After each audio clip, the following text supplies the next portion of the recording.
வேம்பு வைரஸை எதிர்க்கக்கூடிய ஆற்றல் வேம்புக்கு உண்டு. வேம்பின் மருத்துவ குணங்கள். வீட்டில் ஒருவருக்கு அம்மை ஏற்பட்டவுடன் மற்றவருக்கு நோய் தொற்றாமல் காக்கிறது. மேலும் அம்மையால் பாதிக்கப்பட்ட நோயாளிக்கு தோலில் ஏற்படும் அரிப்பு, புண் ஆகியவற்றை அருமருந்தாகவும் பயன்படுகிறது. விஷ காய்ச்சல் உள்பட பல்வேறு காய்ச்சலுக்கு வேம்பு அருமருந்து.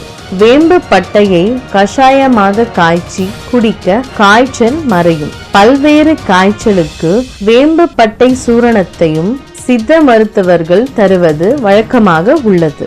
யானைக்கால் நோய்க்கான ஆரம்ப அறிகுறி தென்படும் நிலையில் கால் வீக்கத்தை கட்டுப்படுத்தும் ஆற்றல் வேம்புக்கு உண்டு. மருத்துவரின் பரிந்துரைப்படி வேப்பப்பட்டை கஷாயத்தை தினமும் காலையில் 48 நாட்கள் குடித்து வந்தால் யானைக்கால் நோய் காரணமாக ஏற்படும் கால் வீக்கம் குறையும். கரப்பான் போன்ற தோல் நோய்களுக்கு வேப்ப எண்ணெய் சிறந்த மருந்து. மாதவிடாய் பிரச்சனைகளுக்கு வேப்ப எண்ணெய் உள் மருந்தாகவும் பயன்படுகிறது.